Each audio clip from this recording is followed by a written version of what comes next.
दोस्तों एक बार फिर आप सभी का यूपीएससी प्रीलिम्स टेस्ट सीरीज 2023 में स्वागत है। आज है फुल लेंथ की टेस्ट सीरीज और टेस्ट नंबर 6 है। टेस्ट नंबर 6 में आज पार्ट 3 है। क्वेश्चन नंबर 51 से 75 जो है क्वेश्चन आज हम लोग देखेंगे। इसके बाद एक पार्ट और होगा, पार्ट 4, उसमें हम 100 क्वेश्चन कंप्लीट कर लेंगे। इसके बाद आपको 100 क्वेश्चन की सेपरेट पीडीएफ हिंदी और इंग्लिश में अलग अलग व्याख्या के साथ आपको हमारे टेलीग्राम चैनल पर मिल जाएगा। ये हमारा टेलीग्राम चैनल पर यहाँ से स्कैन कर सकते हैं या फिर स्टडी ऑन आईएएस नाम से सर्च कर सकते हैं। आगे बढ़ने से पहले एक इन्फॉर्मेशन और दे दें, क्योंकि कुछ दिन पहले जैसे प्रीलिम्स नज़दीक आ रहा है तो कुछ दिन पहले से हमने एक स्टार्ट की है नई सीरीज कह सकते हैं या व्यवस्था कह सकते हैं, कुछ भी कह सकते हैं। कम्युनिटी बॉक्स में हम आपको छोटे छोटे पोस्ट देते हैं मैप बेस्ड, ठीक है, या माइंड मैप बेच देते हैं। तो वो आपको जो आप आधे घंटे का वीडियो देकर कवर करेंगे वो आपको 2 मिनट देकर कवर कर सकते हैं। तो ये सुविधा आपको टेलीग्राम पर मिल जाएगी या मैं डेली कम्युनिटी बॉक्स में पोस्ट करता हूँ। जैसे आर्ट एंड कल्चर से रिलेटेड जो भी इम्पोर्टेंट न्यूज़ थी या जिससे रिलेटेड क्वेश्चन आने की संभावना है, वो सब चीज़ें मैं पोस्ट करता हूँ, तो आप उसको भी देख सकते हैं। और अगर आपको चैनल पसंद आ रहा हो, टेस्ट पसंद आ रहा हो, चैनल को लाइक सब्सक्राइब शेयर भी कर सकते हैं। देखिए, जितना आप मिनिमम इनपुट डालकर मैक्सिमम आउटपुट ले सकें वो आपके एग्ज़ाम में फ़ायदा करेगा। तो मैंने मिनिमम आउटपुट आपको दिया है कम्युनिटी बॉक्स में जो पोस्ट डालकर, वो आपको जो 4 घंटे करंट अफेयर्स है वो ज़्यादा कवर करेगा। बहरहाल चलिए क्वेश्चन शुरुआत करते हैं। आज क्वेश्चन नंबर 51 को देखते हैं, पार्ट 3 का। इसमें पूछा पूर्व मीमांसा सिद्धांत या दर्शन के संदर्भ निम्नलिखित कथनों पर विचार करें, कौन सा कथन सही है। ऑप्शन 1, यह विचारधारा वेदों के पूर्ण अधिकार में विश्वास करती है। ऑप्शन 2, यह ब्रह्मांड की गतिविधि को बनाए रखने में यज्ञों और मंत्रों की शक्ति पर जोर देता है। तो यहाँ पर हिंदी में है, इधर इंग्लिश में है। जिसको जिस लैंग्वेज में अपनी सहजता या कंफर्टेबल महसूस करता है वो उस लैंग्वेज में पढ़ सकता है। तो आपको बताना है पूर्व मीमांसा सिद्धांत या दर्शन के बारे में इन दोनों में से कौन सा कथन जो है सही है। आपको पता ही होगा कि भारतीय सब कॉन्टिनेंट में जो है बहुत से दार्शनिक विचार और कई परंपराएं रही हैं। उनमें से कुछ परंपराएं या दर्शन कह सकते हैं, जिसमें वैशेषिक हो गया, न्याय हो गया, सांख्य हो गया, योग हो गया, पूर्व मीमांसा हो गया, वेदांत उत्तर मीमांसा के रूप में आप 6 दर्शन आपको पढ़ने को और जानने को मिलते हैं। और इनकी स्थापना की बात करें तो वैशेषिक दर्शन जो है ऋषि कणाद ने की थी, और न्याय दर्शन गौतम ने की थी। सांख्य दर्शन की बात करें तो कपिल मुनि ने की थी। योग के दर्शन की बात करें तो उसे पतंजलि ने की थी। और पूर्व मीमांसा जैमिनी और वेदांत या उत्तर मीमांसा जिसे कहते हैं उसे व्यास ने की थी। तो ये कुछ बेसिक इन्फॉर्मेशन हो गई। अब चलिए देखते हैं, इसमें पूछा है पूर्व मीमांसा सिद्धांत के बारे में। जैसा कि हम बता ही चुके हैं कि पूर्व मीमांसा सिद्धांत जो है जैमिनी द्वारा प्रतिपादित किया गया था, और यह ब्रह्मांड की गतिविधि को बनाए रखने और यज्ञों और मंत्रों की शक्ति पर जोर देता है, और यह विचारधारा वेदों के पूर्ण अधिकार में विश्वास करती है। ठीक है, तो इस प्रकार अगर देखेंगे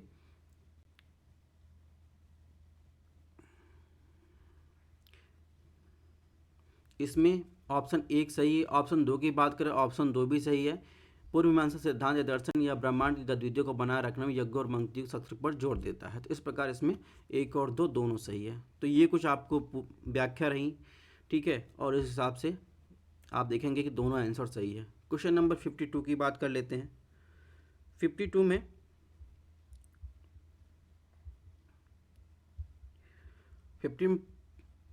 में पूछा है वीर शैववाद के संदर्भ में निम्नलिखित कथनों में कौन सा कथन सही नहीं है। ऑप्शन ए, इसने सभी मनुष्यों की समानता के लिए दृढ़ता से तर्क दिया। ऑप्शन बी, इसने पुनर्जन्म के सिद्धांत पर सवाल उठाया। ऑप्शन सी, इसने जैन धर्म की शिक्षाओं का समर्थन किया। ऑप्शन डी, इसने विधवाओं के पुनर्विवाह को अनुमति दी। तो आपको बताना है वीर शैववाद के संदर्भ में आपको बताना है कौन सा कथन सही नहीं है। चलिए फटाफट बताइए कि वीर शैववाद के संदर्भ में कौन सा कथन सही नहीं है। अगर आपको हम वीर शैववाद के बारे में थोड़ी बहुत जानकारी दें तो उसमें कर्नाटक के 12वीं सदी में दार्शनिक और राजनेता बसवेश्वर ने वीर शैववाद की स्थापना की। उनके अनुयायियों ने वीर शैव, यानी वीर शैव का मतलब हुआ शिव के नायक या लिंगायत या लिंग पहनने वाले के रूप में जाना जाता था। वीर शैव ने सभी मनुष्यों की समानता के लिए और जाति के बारे में ब्राह्मणवादी विचारों और महिलाओं के साथ दुर्व्यवहार, बाल विवाह के खिलाफ जोरदार तर्क दिया। वे सभी प्रकार के कर्मकांड और मूर्ति पूजा के भी खिलाफ थे। तो इस प्रकार ये वीरशैववाद की कुछ विशेषताएं थी। ठीक है। लिंगायतों की बात करें तो लिंगायतों ने जाति के विचार और ब्राह्मणों द्वारा कुछ समूहों को जिम्मेदार यानी आडंबर को चुनौती दी। उन्होंने पुनर्जन्म के सिद्धांत पर भी सवाल उठाए। तो कुल मिलाकर ये कुछ व्याख्या हमने की। तो इसमें देखेंगे इस प्रकार ऑप्शन सी जो होगा इसमें सही नहीं है, बाकी जो है इसमें तीनों सही है।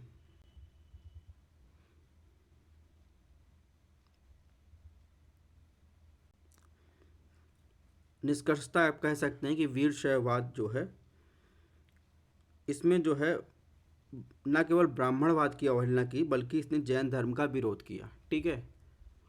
चलिए नेक्स्ट क्वेश्चन की बात करें। क्वेश्चन नंबर 53 की बात करें। आनुपातिक आयकर के संबंध में निम्नलिखित कथनों पर विचार कीजिए। प्रोपोर्शनल इनकम टैक्स के संबंध में आपको बताना है कि इन दो कथनों में कौन सा कथन सही है। ऑप्शन ए की बात करें, यह कम आय वाले लोगों की तुलना में उच्च आय अर्जित करने वाले पर उच्च कर दर लगाता है। ठीक है। ऑप्शन दो, यह सकल घरेलू उत्पाद में उतार चढ़ाव के प्रति डिस्पोजेबल आय प्रयोज्य आय को कम संवेदनशील बनाने में मदद करता है। अगर इसका आप इंग्लिश ट्रांसलेशन पढ़ेंगे ऑप्शन दो का, it helps in making disposable income less sensitive to fluctuation in GDP. तो आपको बताना है कि इसमें कौन सा कथन सही है।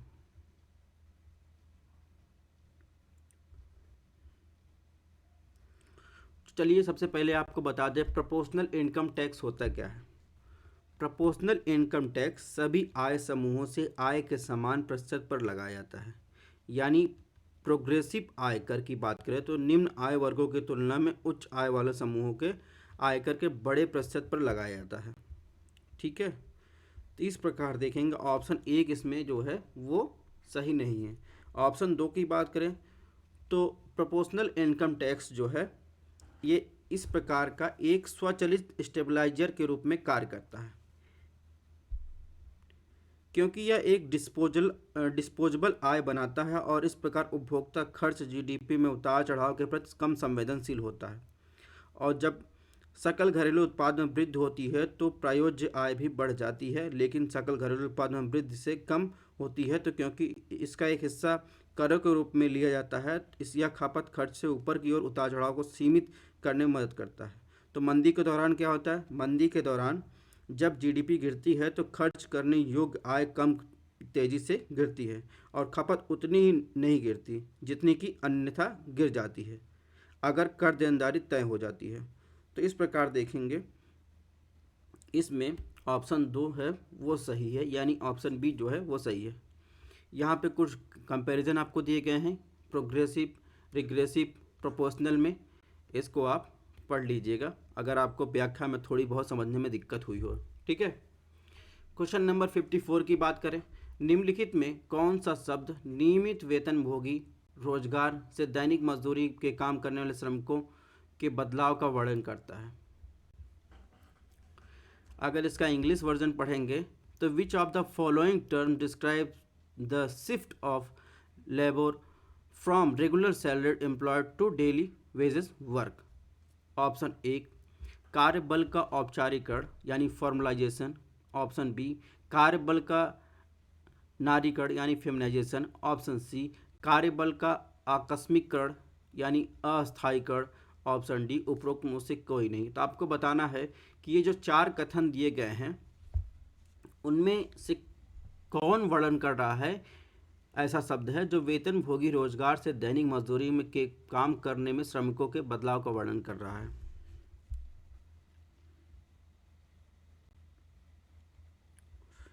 तो चलिए बताइए कौन सा उसमें वर्णन कर रहा है। अगर इसमें बात करें तो कार्यबल का जो अस्थायीकरण है वो स्वरोजगार और नियमित वेतनभोगी रोजगार से दैनिक या आकस्मिक मजदूरी को काम में जाने वाली कार्यबल की घटना है। तो इस प्रकार देखेंगे ये ऑप्शन सी जो हो जाएगा ये सही है। अगर कार्यबल का अनौपचारिकरण जो है उस स्थिति को संदर्भित करता है जिसमें औपचारिक क्षेत्र में कार्यबल के प्रतिशत में निरंतर गिरावट आती है और साथ ही साथ अनौपचारिक क्षेत्र में कार्यबल के प्रतिशत में वृद्धि होती है। तो भारत में लगभग 90% कार्यबल अनियमित अनौपचारिक क्षेत्र में है। अगर कार्य का फेमिनाइजेशन की बात करें तो उन प्रक्रियाओं को संदर्भित करता है जिनके माध्यम से किसी व्यवसाय में संरचना में परिवर्तन होता है जिससे महिलाओं का अनुपात पुरुषों के अनुपात से अधिक होता है। तो इस प्रकार जो है इसमें ऑप्शन सी सही है। क्वेश्चन नंबर 55 की बात करें, व्यापार घाटे और बजट घाटे दोनों को सामना करने वाली अर्थव्यवस्था को सामना करना पड़ता है, यानी an economy witnessing both trade deficit and budget deficit is said to be facing. Option एक स्टैगफ्लेशन यानी मुद्रास्फीति जनित मंदी। ऑप्शन बी तरलता जाल यानी liquidity trap. Option C twin घाटा। Option D twin balance sheet की समस्या। तो आपको बताना है कि इसमें जो है किसकी बात कर रहा है। ठीक है, अगर बात करें स्टैगफ्लेशन की, स्टैगफ्लेशन होता क्या है? स्टैगफ्लेशन धीमी आर्थिक वृद्धि जिसमें क्या होगी, इकोनॉमिक ग्रोथ स्लो होता है, इसके साथ साथ इन्फ्लेशन भी इंक्रीज होता है और अनएम्प्लॉयमेंट भी बढ़ता रहता है। ठीक है, और इसे जो है मुद्रास्फीति और सकल घरेलू उत्पाद में गिरावट के रूप में परिभाषित किया जाता है। तो ये हो गया स्टैगफ्लेशन। अब बात करेंगे लिक्विडिटी ट्रैप क्या होता है। लिक्विडिटी ट्रैप वह स्थिति होती है जब वर्तमान ब्याज दरें क्या होती हैं, इंटरेस्ट रेट को वो दरें कम होती हैं और बचत दरें अधिक हो जाती हैं। तो इस प्रकार जो है जिससे मौद्रिक नीति अप्रभावी हो जाता है। एक लिक्विडिटी ट्रैप में उपभोक्ता बांड से बचना चुनते हैं और अपने धन को बचत में रखते हैं क्योंकि प्रचलित धारणा है कि ब्याज दरें जल्द ही बढ़ेंगी। ठीक है, तो ये हुआ लिक्विडिटी ट्रैप। अब बात करेंगे ट्विन बैलेंस शीट। यही है जो इस ऑप्शन की व्याख्या कर रहा है, इस क्वेश्चन की, ट्विन बैलेंस शीट। तो ट्विन बैलेंस शीट क्या होता है, जब अर्थव्यवस्था में व्यापार घाटा, ठीक है, व्यापार घाटा में क्या होता है, चालू खाता एक बड़ा हिस्सा और बजट घाटा उच्च राजकोषीय घाटा के साथ दोनों हैं, तो इसे कहा जाता है जुड़वा घाटा या ट्विन घाटा। ठीक है, यानी जब अर्थव्यवस्था में व्यापार घाटा और बजट घाटा दोनों शामिल हों तो उसे क्या कहा जाता है, ट्विन घाटा कहा जाता है। तो इस प्रकार इसमें ऑप्शन सी जो है वो सही है। ट्विन बैलेंस शीट क्या होता है? ट्विन बैलेंस शीट की समस्या आपने सुना होगा, भारतीय कंपनी और बैंकों की समस्याग्रस्त बैलेंस शीट के संदर्भित करता है, अर्थात ऋणदाता और उधारकर्ता दोनों तनाव में रहते हैं। तो इस प्रकार इसमें ऑप्शन सी जो है वो सही है। क्वेश्चन नंबर 56 की बात करें, भारत में बजट के संदर्भ में निम्नलिखित में कौन सा युग्म सुमेलित है?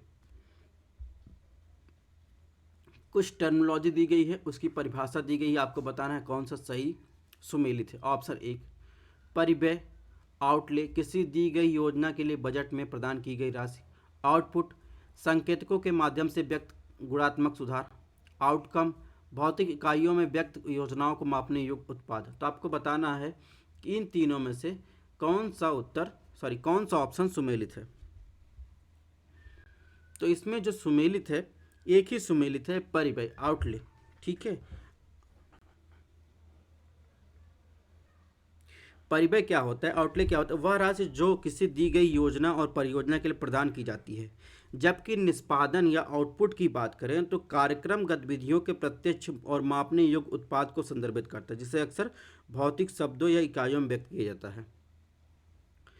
और इसके अलावा अगर परिणाम की बात करें, आउटकम की बात करें, तो यह सेवाओं के वितरण में लाए गए सामूहिक परिणाम या गुणात्मक सुधार है, जिन्हें अक्सर पूर्ण या पहले संकेतकों या बेंचमार्क के सुधार के संदर्भ में व्यक्त किया जाता है। तो इस प्रकार देखेंगे इसमें केवल और केवल ऑप्शन 1 जो है वो सुमेलित है। 2017-18 की बात करें उसमें यह निर्णय लिया गया था कि 68 जो मंत्रालय और विभाग उनकी योजनाओं को निष्पादन यानी आउटपुट और परिणाम, ठीक है, यानी आउटकम दस्तावेजों के एक भाग के रूप में वित्तीय परिव्यय के साथ उपलब्ध होंगे। ठीक है, तो इसी से ये क्वेश्चन गढ़ा गया है। क्वेश्चन नंबर 57 की बात करें, इसमें पूछा राष्ट्रीय आय एक निश्चित समय अवधि में देश की आर्थिक गतिविधि के स्तर का माप है। इसके संदर्भ में राष्ट्रीय आय में वृद्धि को सीमित करने वाले कारक क्या हैं? सही उत्तर आपको बताना है। ऑप्शन 1 अकुशल श्रम बल का अधिशेष, ऑप्शन बी अस्थिर सरकार, ऑप्शन सी अर्थव्यवस्था में विदेशी पोर्टफोलियो निवेश एफपीआई का उच्च प्रतिशत। तो आपको बताना है कि राष्ट्रीय आय के वृद्धि को सीमित करने वाले जो 3 कारक दिए गए हैं इसमें कौन कौन से शामिल हैं। तो जैसे कि आपको पता होगा कि इकोनॉमिक डेवलपमेंट को देश के कुल उत्पादन या वास्तविक सकल घरेलू उत्पाद या सकल राष्ट्रीय उत्पाद में वृद्धि से मापा जाता है। ठीक है, किसी देश का जीडीपी किसी देश के भीतर एक निश्चित अवधि में उत्पादित सभी अंतिम वस्तुओं और सेवाओं का कुल मूल्य होता है। इसलिए सकल घरेलू उत्पाद में वृद्धि से किसी देश के उत्पादन में वृद्धि होती है। ठीक है, यहाँ पर जीडीपी का फार्मूला दिया है, जिसको न समझ में आ रहा हो वो देख सकता है। तो ऐसे कई निर्धारक या कारक हैं जो राष्ट्रीय आय के आकार को प्रभावित करते हैं। जैसे उत्पादन के कारकों की बात करें तो उत्पादन के कारकों का भंडार यानी भूमि, श्रम, पूंजी, संगठन। ठीक है, तो इसमें देखेंगे, इसमें जो है अकुशल जो श्रम बल है उसका अधिशेष अगर हो जाए, सरप्लस हो जाए, यानी अनस्किल्ड लेबर अगर अधिशेष हो जाए तो वो भी इसको नेशनल जो है इनकम में वृद्धि को बाधित करते हैं। ठीक है, अगर अनस्टेबल गवर्नमेंट रहती है तो उसके अनस्टेबल रहने पर भी जो है राष्ट्रीय आय में वृद्धि को बाधित करती है। इसके अलावा अगर अर्थव्यवस्था में एफपीआई का उच्च प्रतिशत है, ठीक है, वो भी जो है आर्थिक विकास की जो है वृद्धि को सीमित करता है, क्योंकि ये स्टेबल नहीं रहता। ठीक है, तो इस प्रकार देखेंगे इसमें ऑप्शन डी जो है वो सही है।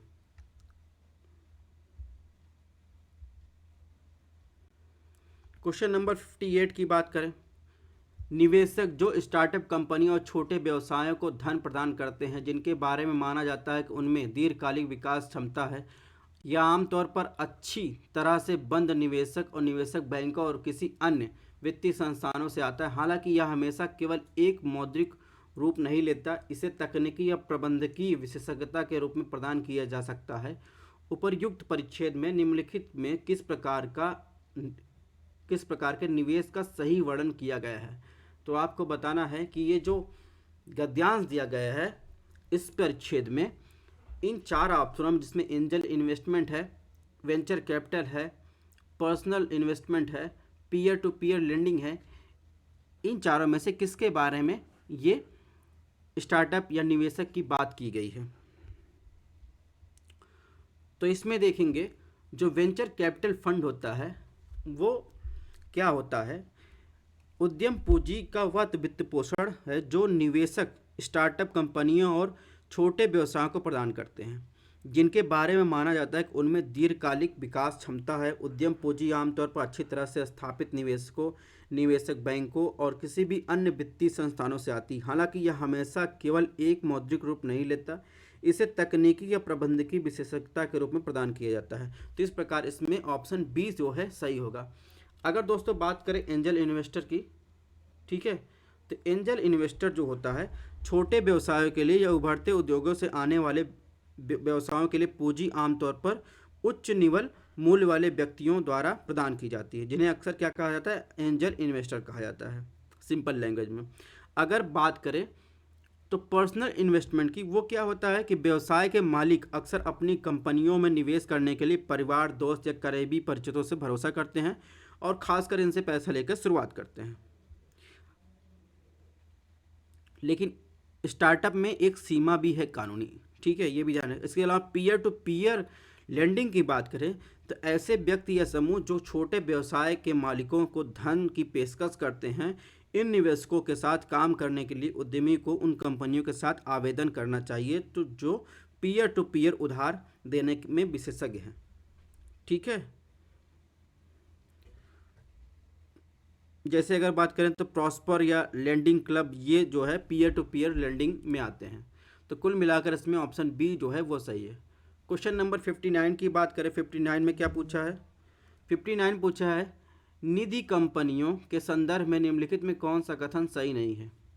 ऑप्शन एक, वे पारस्परिक लाभ वाली संस्थाएं हैं, उनका व्यवहार केवल सदस्यों तक सीमित है। ऑप्शन बी, उनके धन का मुख्य स्रोत एंजल निवेशकों का योगदान है। ऑप्शन सी, वे गैर बैंकिंग वित्त कंपनियों या एनबीएफसी की परिभाषा में शामिल है। ऑप्शन डी, वे कंपनी अधिनियम 1956 के तहत जो है 1956 के तहत जो है पंजीकृत हैं। तो आपको बताना है कि निधि कंपनियों के संदर्भ में कौन सा कथन सही नहीं है। तो अगर बात करें निधि कंपनी की, तो भारतीय संदर्भ में या भाषा में निधि का अर्थ होता है खजाना। हालांकि भारतीय वित्तीय क्षेत्र में केंद्र सरकार द्वारा निधि कंपनी के रूप में असूचित किसी भी पारस्परिक लाभ समाज को संदर्भित करता है। वे मुख्य रूप से अपने सदस्यों के बीच मितव्ययता और बचत की आदत पैदा करने के लिए बनाए जाते हैं। निधि व्यवसाय करने वाले कंपनियों अर्थात सदस्यों से उधार लेने, केवल सदस्यों को उधार देने एवं इसे निधि या अस्थायी निधि, लाभ निधि, म्यूचुअल बेनिफिट फंड और म्यूचुअल बेनिफिट कंपनी जैसे विभिन्न नामों से जाना जाता है। निधि जो है दक्षिण भारत में अधिक लोकप्रिय है और अत्यधिक स्थानीयकृत एकल कार्यालय संस्थान है। ठीक है, तो ये कुछ इसकी विशेषता थी। तो इस प्रकार इसमें देखेंगे ऑप्शन जो है वो बी जो है वो सही नहीं, यानी वे उनके धन का मुख्य स्रोत एंजल इन्वेस्टमेंट का योगदान, ये बात जो है गलत है। बाकी ये जो इसमें लिखा गया एनबीएफसी की परिभाषा में शामिल, ये बात भी सही है और ये कंपनी अधिनियम 1956 के तहत पंजीकृत है। क्वेश्चन नंबर 60 की बात करें, आरआरबी के संबंध में यानी रीजनल रूरल बैंक के संदर्भ में निम्नलिखित कथनों पर विचार कीजिए, कौन सा कथन सही है। ऑप्शन एक, आरआरबी की स्थापना नरसिम्हन वर्किंग ग्रुप 1975 की सिफारिश के आधार पर की गई थी। ऑप्शन दो, यह क्षेत्रीय ग्रामीण बैंक इक्विटी केंद्र और संबंधित राज्य सरकार के पास समान अनुपात में होती है। ऑप्शन तीन, आरआरबी की प्राथमिकता प्राप्त क्षेत्र के उधार देने की मापदंड का पालन करना अनिवार्य नहीं है। तो इसमें बताना कौन सा कथन सही है, कौन सा कथन सही ये बताना है। तो चलिए पहले आपको आरआरबी समझा देते हैं।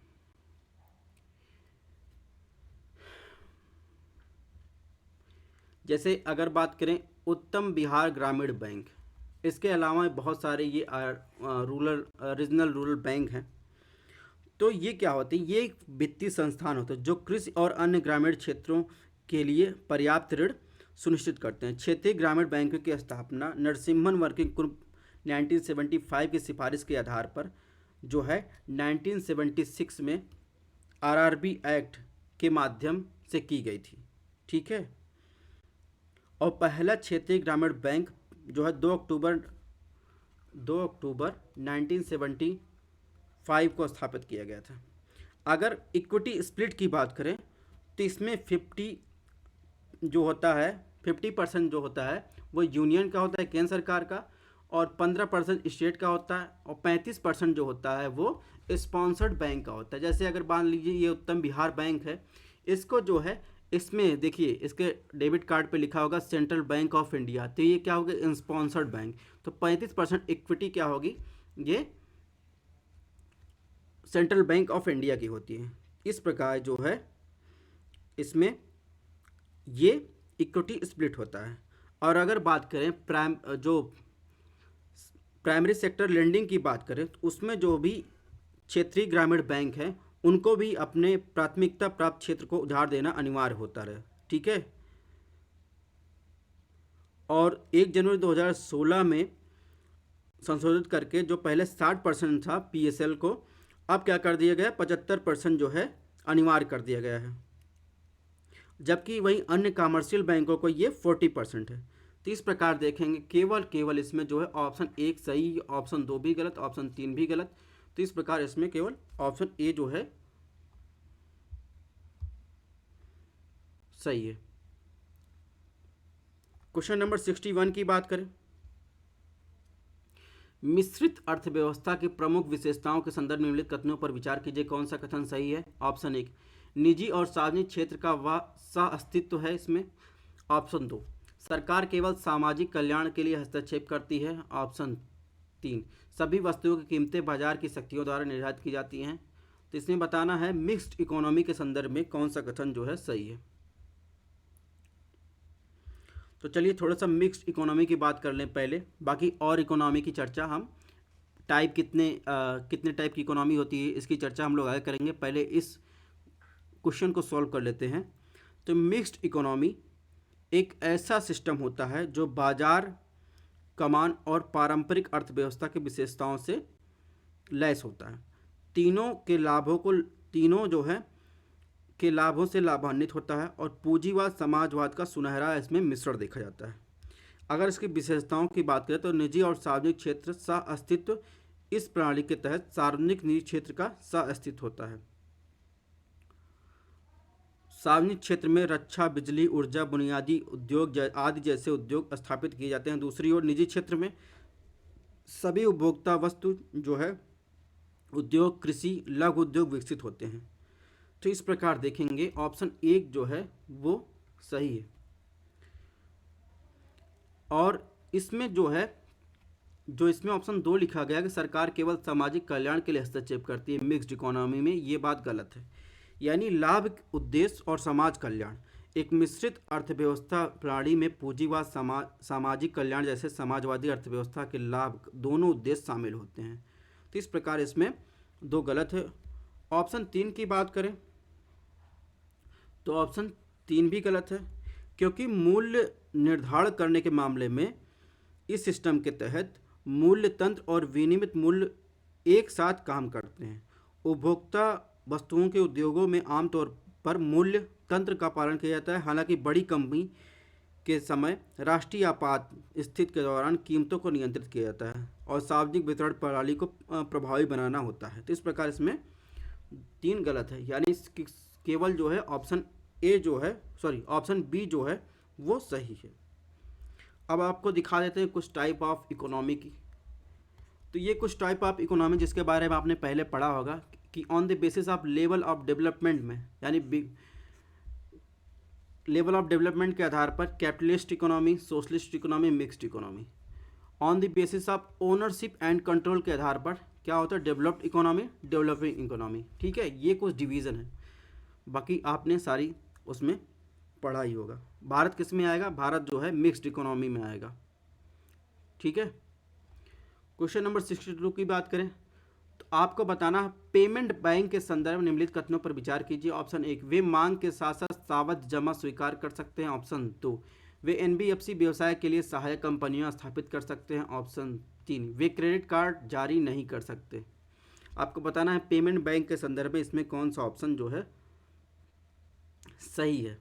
ठीक है, तो आपको दिमाग में एक चीज़ बैठा लेनी है कि पेमेंट बैंक जो होते हैं, पेमेंट बैंक ये सब क्या है? Payment bank, Airtel payment bank, Paytm payment bank, Fino payments bank, India post payment bank, ठीक है, Jio payments bank, NSDL payment bank, ये सब क्या करते हैं? ऋण नहीं देते। ठीक है, और जब ऋण नहीं देते तो क्रेडिट कार्ड एक प्रकार का क्या है? ऋण ही है। ठीक है, तो इस प्रकार जो है ये चीज़ आपको दिमाग में बैठा लेनी है। बाकी अगर बात करें पेमेंट बैंक का उद्देश्य तो छोटे बचत, प्रवासी श्रमिकों, कम आय वाले परिवार, छोटे व्यवसाय, अन्य असंगठित क्षेत्रों की संस्थाओं, अन्य उपयोगकर्ता को जमा और उच्च मात्रा में निम्न मूल्य लेन देन को सक्षम करके वित्तीय समावेशन को बढ़ावा देना है। यानी ये रेमिटेंस तो स्वीकार कर सकते हैं, ठीक है, सेविंग को बढ़ावा देते हैं, वित्तीय समावेशन को बढ़ावा देते हैं। ठीक है, इनमें इनकी भूमिका है। और जो पेमेंट्स बैंक होते हैं वे गैर bank, PPI, NBFC, corporate, mobile telephone कंपनियों, supermarket chain, real sector सहकारी कंपनी, सार्वजनिक क्षेत्र की संस्थाएं हो सकते हैं। पेमेंट बैंक में भी बैंक भी इक्विटी ले सकते हैं। तो इस प्रकार जो है बाकी पेमेंट बैंक का और विशेषता इसमें दिया गया है जो मैंने बताया है शॉर्ट फॉर्म में, ये आप देख लीजिएगा। तो कुल मिलाकर इसमें केवल और 3 जो है वो सही है। बाकी अगर बात करेंगे वे मांग के साथ साथ सावधि जमा स्वीकार करते हैं, ये बात गलत है। वे एनबीएफसी व्यवसाय के लिए सहायक कंपनी के साथ स्थापित कर सकते हैं, ये बात भी गलत है। यानी केवल और केवल डी ऑप्शन सही है। क्वेश्चन नंबर 63 की बात कर लेते हैं। विश्व व्यापार संगठन के संदर्भ में निम्नलिखित कथनों पर विचार कीजिए, कौन सा कथन सही है। सॉरी। ऑप्शन 1, यह वैश्विक स्तर पर राष्ट्रों के बीच व्यापार के नियमों से निपटने वाला एकमात्र अंतर्राष्ट्रीय संगठन है। ऑप्शन 2, सभी प्रमुख निर्णय समग्र रूप से सदस्यता द्वारा लिए जाते हैं। ऑप्शन 3, भारत विश्व व्यापार संगठन का संस्थापक सदस्य है। तो आपको बताना है WTO के बारे में कौन सा कथन सही है। तो WTO एकमात्र वैश्विक अंतर्राष्ट्रीय संगठन है जो राष्ट्रों के बीच व्यापार के नियमों से निपटता है। तो इस प्रकार ऑप्शन 1 जो है वो सही है। ऑप्शन 2 की बात करें तो ऑप्शन 2 भी सही है, यानी विश्व व्यापार संगठन जो है अपनी सदस्य सरकारों द्वारा चलाया जाता है। ठीक है, सभी प्रमुख निर्णय समग्र रूप से सदस्यता द्वारा यानी सदस्य द्वारा लिए जाते हैं, या तो मंत्रियों द्वारा जो आमतौर पर हर 2 साल में जो मिनिस्ट्रियल बैठक होती है, या राजदूतों द्वारा जो जिनेवा में नियमित रूप से मिलते हैं। ठीक है, ऑप्शन 3 की बात करें, ऑप्शन 3 भी सही है। भारत जो है 1 जनवरी 1995 को विश्व व्यापार संगठन जो है के निर्माण ने द्वितीय विश्व युद्ध की समाप्ति के बाद जो है अंतर्राष्ट्रीय व्यापार का सबसे बड़ा सुधार हुआ था, और भारत जो है 1 जनवरी 1995 को ही जो है विश्व व्यापार संगठन में शामिल हुआ था, और वह उसके संस्थापक सदस्यों में से एक है। तो इस प्रकार इसमें ऑप्शन डी है वो सुमेलित है या सही कह सकते हैं। क्वेश्चन नंबर 64 की बात करें, IMF के बारे में, ठीक है, इंटरनेशनल मॉनेटरी फंड के बारे में निम्नलिखित कथनों पर विचार करें। ऑप्शन 1, IMF के प्रत्येक सदस्य देश को विश्व अर्थव्यवस्था में इसकी सापेक्ष स्थिति के आधार पर एक कोटा सौंपा गया है। ऑप्शन 2, IMF ऋण के लिए संसाधन मुख्य रूप से कोटा के भुगतान के माध्यम से सदस्य देशों द्वारा प्रदान किए जाते हैं। ऑप्शन 3, कोटा में किसी भी परिवर्तन को कुल मतदान शक्ति के 85% बहुमत से अनुमोदित किया जाना चाहिए। तो आपको कौन बताना है कौन सा इसमें सही है IMF के संदर्भ में। अगर ऑप्शन 1 और 2 की बात करें तो दोनों सही है। ठीक है, यानी IMF जो है कोटा आधारित क्या है, संस्था है। अभी और डाटा हम आपको नेक्स्ट स्लाइड में दिखाएंगे। और कोटा IMF की वित्तीय और शासन संरचना के निर्माण का खंड है। एक व्यक्तिगत सदस्य देश का कोटा मोटे तौर पर विश्व अर्थव्यवस्था में इसकी सापेक्ष स्थिति को दर्शाता है। कोटा जो होता है SDR IMF के खाते की इकाई को अंकित करता है।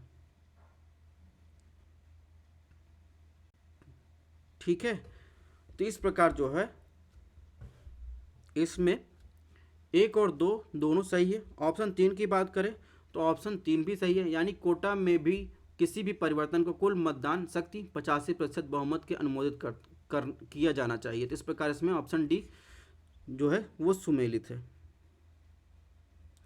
IMF जो है 189 देशों का 189 कंट्री का संगठन है जो वैश्विक मौद्रिक सहयोग को बढ़ावा देने के लिए, वित्तीय स्थिरता सुनिश्चित करने के लिए, अंतर्राष्ट्रीय व्यापार को सुविधाजनक बनाने के लिए, उच्च रोजगार, सतत विकास को बढ़ावा देने के लिए, दुनिया भर में गरीबी को कम करने के लिए काम करता है।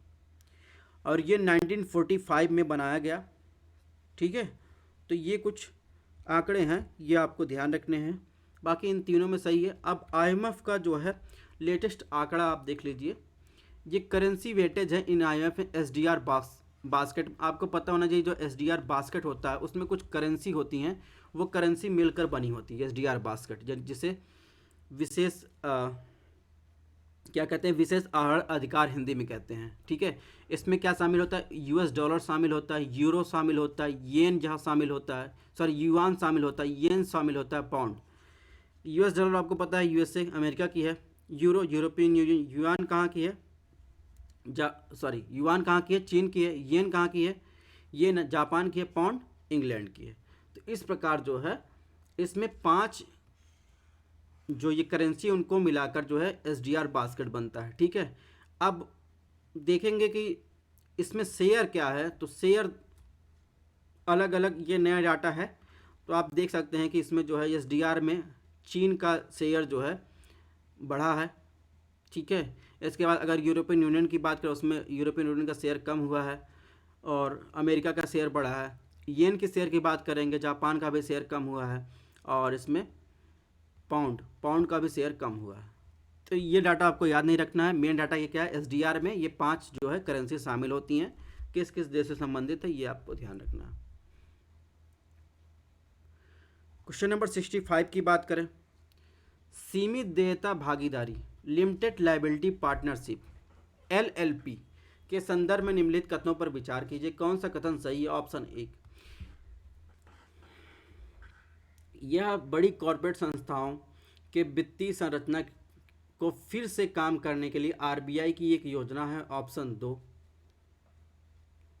यह एक कॉरपोरेट संरचना जो कम अनुपालन लागत पर एक साझेदारी के लचीलेपन और कंपनी के सीमित देयता के लाभों को जोड़ती है। ऑप्शन 3, सीमित देयता भागीदारी में एफडीआई की अनुमति नहीं है, लेकिन वे वित्तीय बाजारों से धन जुटा सकते हैं। तो आपको बताना है कि लिमिटेड लाइबिलिटी पार्टनरशिप के संदर्भ में इन तीनों में से कौन सा कथन सही है। अगर ऑप्शन 1 की बात करें तो ऑप्शन 1 जो है वो गलत है, यानी कॉरपोरेट मामलों के मंत्रालय ने एलएलपी यानी लिमिटेड लाइबिलिटी पार्टनरशिप को मंजूरी दे दी है। यह एक वैकल्पिक कॉरपोरेट व्यवसाय रूप है जो किसी कंपनी की सीमित देयता और साझेदारी के लचीलेपन का लाभ देता है। ऑप्शन 2 की बात करें तो ऑप्शन 2 सही, यानी दूसरे शब्दों में यह एक कॉरपोरेट संरचना है जो कम अनुपालन लागत पर एक साझेदारी के लचीलेपन और कंपनी की सीमित देयता को लाभों को जोड़ती है। ऑप्शन 3 की बात करें तो ऑप्शन 3 जो है गलत है, यानी यह उन क्षेत्र गतिविधियों से संचालित एलएलपी में स्वचालित मार्ग के तहत एफडीआई की अनुमति है, जहां स्वतः या स्व मार्ग के माध्यम से 100% एफडीआई की अनुमति है और एफडीआई से जुड़ी कोई प्रदर्शन यानी सख्त शर्तें नहीं हैं। तो इस प्रकार इसमें कौन सा कथन सही है, ऑप्शन 2 है वो सही है।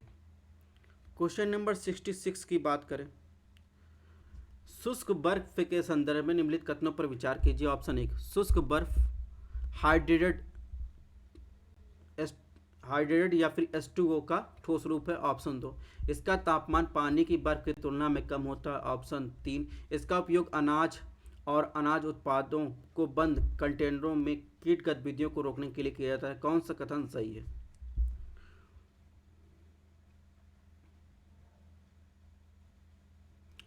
तो ये देखिए, ये ड्राई आइस है, इसमें क्या लिखा है, dry ice is actually solid carbon dioxide eight a temperature of -79 degree Celsius. ठीक है, तो चलिए ड्राई आइस के बारे में बात करें, इन तीनों में से कौन सा कथन जो है सही है। तो इसमें जो है इसका तापमान पानी के बर्फ की तुलना में कम होता है, एक बात तो ये सही है। दूसरा, इसका उपयोग अनाज और अनाज उत्पादों को बंद कंटेनरों को कीट से रोकने के लिए किया जाता है। ठीक है, शुष्क बर्फ कार्बन डाइऑक्साइड का ठोस रूप होता है जो यहाँ पर लिखा गया है, इसके हिसाब से ये जो है गलत है, बाकी दोनों ऑप्शन सही है।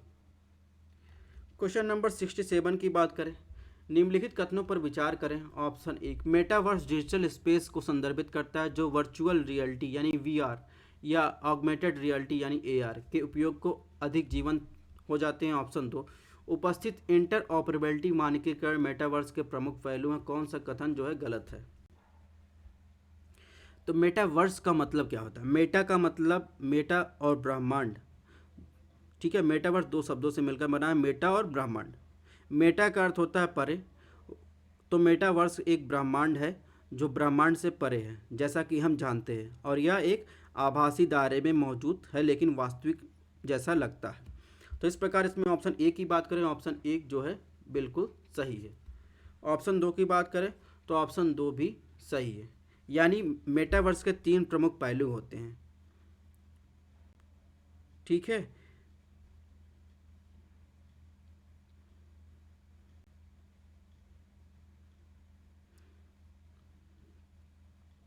जिसमें आभासी वास्तविकता होती है, इंटरऑपरेबिलिटी होती है, और एक होता है मानकीकरण। तो कुल मिलाकर इसमें ना तो एक ना तो दो, ऑप्शन डी सही है। क्वेश्चन नंबर 68 की बात करते हैं, 1 सेकंड का टाइम दीजिएगा।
Sorry for disturbance. तो हम लोग कहाँ थे? क्वेश्चन नंबर 68 देख रहे थे।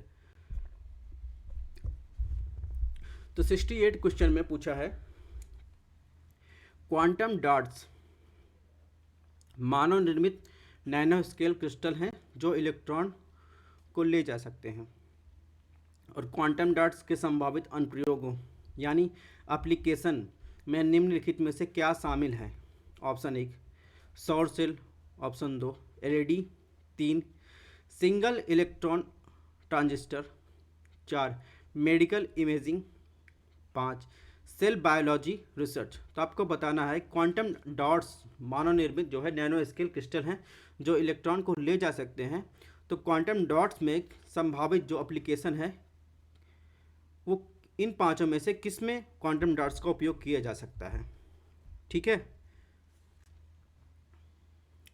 तो अगर बात करें एप्लीकेशन की कहाँ कहाँ क्वांटम डॉट्स का उपयोग किया जा सकता है, तो सबसे पहले देखिए इन पांचों में जो है क्वांटम डॉट्स का उपयोग किया जा सकता है। ठीक है। तो क्वांटम डॉट्स होता क्या है? क्वांटम डॉट्स होता है कुछ नैनोमीटर आकार के अर्धचालक सेमीकंडक्टर कण होते हैं जिनमें ऑप्टिकल और इलेक्ट्रॉनिक गुण होते हैं जो क्वांटम यांत्रिकी के कारण बड़े कणों से भिन्न होते हैं। जब क्वांटम डॉट्स जो है यूवी प्रकाश द्वारा प्रकाशित होते हैं तो क्वांटम डॉट्स में इलेक्ट्रॉन की उच्च ऊर्जा की स्थिति जो है उत्साहित हो सकता है। तो इस प्रकार अगर बात करें तो इसके आधार पर इन पांचों में इसका एप्लीकेशन यानी यूज हो सकता है क्वांटम डॉट्स का। नेक्स्ट क्वेश्चन की बात करें, क्वेश्चन नंबर 69 मोलनुपिरवीर शब्द जो है के संदर्भ निम्नलिखित बातें की गई हैं। ऑप्शन 1 वन्य जीव ट्रैकिंग के लिए रेडियो कॉलर, ऑप्शन 2 वायरल रोगों का प्रसार, option C broad spectrum antiviral दवा, ठीक है, ऑप्शन डी जैव उर्वरक उत्पादन। तो आपको बताना है कि मोलनुपिरवीर शब्द जो है इन चारों में से किसकी व्याख्या करता है, यानी मोलनुपिरवीर शब्द जो है किससे संबंधित है इन चारों में से। ठीक है। तो जैसा कि आपको इमेज से ही लग रहा होगा कि ये है क्या है? कैप्सूल है। और किसका कैप्सूल है? ये जो है एक एंटीवायरल ड्रग है। ठीक है, ब्रॉड स्पेक्ट्रम एंटीवायरल ड्रग है।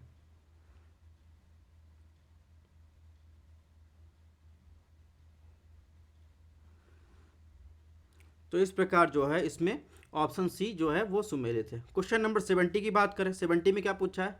नासा के पार्कर सोलर प्रोब मिशन के संदर्भ निम्नलिखित कथनों पर विचार कीजिए, कौन सा कथन सही है? ऑप्शन 1 पार्क सोलर प्रोब सूर्य की ऊपरी वायुमंडल कोरोना से होकर गुजरा है, ऑप्शन 2 पार्कर ने सौर हवा में चुंबकीय जिगजैग संरचनाओं की खोज की जिन्हें स्विचबैक कहा जाता है, ऑप्शन 3 इससे यह समझने में मदद मिलेगी कि तेज सौर हवाओं या सोलर विंड के घटक कहाँ और कैसे निकलते हैं। तो आपको बताना है कि नासा के पार्कर सोलर प्रोब मिशन के संदर्भ में इन तीनों में से कौन सा कथन सही है। तो नासा का पार्कर सोलर प्रोब मिशन सूर्य को छूने वाला इतिहास का पहला अंतरिक्ष यान बन गया है। नासा का पार्कर सोलर प्रोब सूर्य की ऊपरी वायुमंडल कोरोना, जो सूर्य का सबसे आउटर लेयर होता है उसे क्या कहते हैं? कोरोना, और वहां मौजूद कणों के चुंबकीय क्षेत्रों से होकर गुजरा है। तो इस प्रकार इसमें ऑप्शन 1 सही है। ऑप्शन 2 की बात करें, ऑप्शन 2 भी सही है कि पार्कर ने सोलर विंड में जो मैग्नेटिक चुंबकीय जिगजैग संरचनाओं की खोज की जिन्हें क्या कहते हैं? स्विचबैक कहा जाता है। इसके अलावा ऑप्शन 3 की बात करें, ऑप्शन 3 भी सही है। इससे यह समझने में मदद मिलेगी कि जो एक्सट्रीम सोलर विंड है उनके घटक और कहाँ से कैसे निकलते हैं वो सोलर विंड। ठीक है। तो इस प्रकार जो है इसमें 1 2 3 यानी ऑप्शन डी जो है वो सही है। क्वेश्चन नंबर 71 की बात कर लेते हैं। निम्नलिखित कथनों पर विचार कीजिए, कौन सा कथन सही है? ऑप्शन 1 जलीय जीवों में सांस लेने की दर स्थलीय जीवों की तुलना में धीमी होती है, ऑप्शन 2 स्थलीय जीवों श्वसन के लिए वातावरण में ऑक्सीजन का उपयोग करते हैं। तो इसमें जो है अगर देखेंगे ऑप्शन 1 जो है वो गलत है, यानी चूंकि हवा की बात करें तो एयर में ऑक्सीजन की मात्रा की तुलना में घुलित ऑक्सीजन की मात्रा काफ़ी कम होती है। तो इससे क्या होगा? जलीय जीवों में सांस लेने की दर स्थलीय जीवों की तुलना में बहुत तेजी होगी। ठीक है, समझ में आया। तो इस प्रकार मछलियों अपने मुंह से पानी लेती हैं और गलफड़ों के पास से जो है ले जाती हैं, यहाँ जहाँ घुली हुई ऑक्सीजन की रक्त दर द्वारा ग्रहण की जाती है। तो इस प्रकार देखेंगे इसमें जो है ऑप्शन एक जो है वो गलत है, यहाँ होना चाहिए अधिक, तो इस तब ये सही होता। क्वेश्चन नंबर ऑप्शन नंबर 2 की बात करें तो ऑप्शन नंबर 2 सही है, यानी असली जीव श्वसन के लिए वातावरण में ऑक्सीजन का उपयोग करते हैं। तो इस प्रकार जो है इसमें जो है सही होगा ऑप्शन 2। क्वेश्चन नंबर 72 की बात करें, हाइड्रोजन के संदर्भ में निम्नलिखित कथनों पर विचार करें, सभी आधात्विक तत्व हैं। ऑप्शन 2, हाइड्रोजन एकमात्र आवर्त सारणी समूह जिसमें तत्वों के 3 मुख्य अवस्थाएं होती हैं। ऑप्शन 3, इनका उपयोग जल शोधन में कीटाणु नाशक के रूप में किया जाता है। कौन सा कथन सही है? तो हाइड्रोजन की बात करें, ये आवर्त सारणी में गैर धातु तत्व की एक श्रृंखला होती है जिसमें 5 रासायनिक रूप होते हैं। ठीक है, ये 5 रासायनिक रूप हैं जिसे फ्लोरीन, क्लोरीन, ब्रोमीन, आयोडाइन और एस्टेटेटिन जो है के नाम से जाना जाता है। हाल ही में कृत्रिम रूप से बनाया गया तत्व 117 टेनिसीन भी एक हैलोजन हो सकता है। आधुनिक जो है IUPAC नामकरण में है और इस समूह 17 रूपों में जाना जाता है। नहीं, यानी इस समूह को क्या कहते हैं? समूह 17 यानी समूह 17 या ग्रुप 70 रूप में जाना जाता है। इस प्रकार ऑप्शन 1 जो है वो सही है। ऑप्शन 2 की बात करें तो ऑप्शन 2 भी सही है। सॉरी, ऑप्शन 2 भी सही, यानी हाइड्रोजन एकमात्र आवर्त सारणी समूह जिसमें तत्वों की 3 मुख्य अवस्थाएं होती हैं। इसके अलावा ऑप्शन 3 की बात करें तो ऑप्शन 3 भी सही है, यानी इनका उपयोग जो है जल शोधन में कीटाणुनाशक जो है के रूप में किया जाता है। तो कुल मिलाकर इसमें ऑप्शन डी जो है वो सही है। क्वेश्चन नंबर 73 की बात करें, स्पिनिंग व्हाइट ड्वार्फ के संदर्भ में निम्नलिखित कथनों पर विचार करें। कौन सा कथन सही है? ऑप्शन 1, यह बाइनरी स्टार सिस्टम का एक हिस्सा है जो चुंबकीय प्रोपेलर प्रणाली के प्रभाव में इसका अत्यधिक गुरुत्वाकर्षण प्लाज्मा के रूप में अपने बड़े तारे से सामग्री खींच रहा है। ऑप्शन 2, चुंबकीय प्रोपेलर प्रणाली के तहत white dwarf binary star system से प्लाज्मा को आकर्षित करता है। हालांकि व्हाइट ड्वार्फ को चुंबकीय क्षेत्र एक सुरक्षात्मक बाधा के रूप में कार्य करता है जिससे अधिकांश प्लाज्मा दूर हो जाता है। तो आपको बताना है स्पिनिंग व्हाइट ड्वार्फ के संदर्भ में इन दोनों कथनों में से कौन सा कथन सही है। ऑप्शन 1 की बात करें तो ऑप्शन 1 जो है सही है, यानी सबसे तेज स्पिनिंग व्हाइट ड्वार्फ है।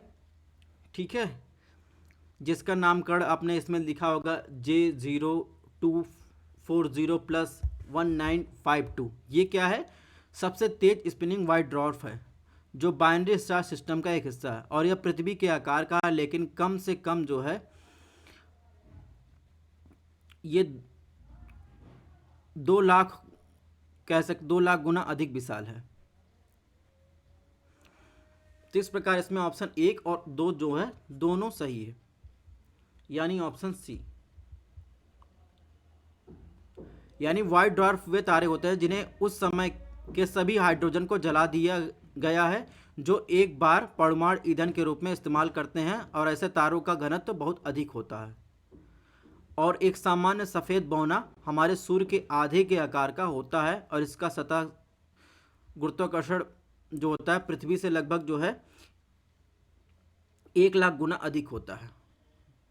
क्वेश्चन नंबर 74 की बात करें, क्रायोजेनिक इंजन के संदर्भ निम्नलिखित कथनों पर विचार कीजिए। कौन सा कथन सही है? ऑप्शन 1, क्रायोजेनिक चरण अंतरिक्ष प्रक्षेपण यान का पहला चरण है। ऑप्शन 2, क्रायोजेनिक इंजन प्रणोदक रूप से तरल ऑक्सीजन और तरल हाइड्रोजन का उपयोग करता है। ऑप्शन 3, वे आमतौर पर ऊपरी चरण के लिए तैयार किए जाते हैं। तो आपको बताना है क्रायोजेनिक जो है इंजन के संदर्भ में इन तीनों में से कौन सा कथन सही है। ऑप्शन 1 की बात करें तो ऑप्शन 1 जो है बिल्कुल गलत है, यानी क्रायोजेनिक चरण अंतरिक्ष प्रक्षेपण यान का अंतिम चरण है। ठीक है, तो इस प्रकार ऑप्शन 1 गलत है। और जो क्रायोजेनिक का उपयोग करता है क्रायोजेनिक्स अंतरिक्ष में भारी धातुओं को उठाने रखने के लिए बेहद कम तापमान पर सामग्री के उत्पादन व्यवहार का अध्ययन करते हैं। इसके अलावा ऑप्शन 2 की बात करें, ऑप्शन 2 सही है, ठीक है, और 3 भी सही है। तो इस प्रकार देखेंगे इसमें कौन सा सही है, ऑप्शन सी जो है वो सही है।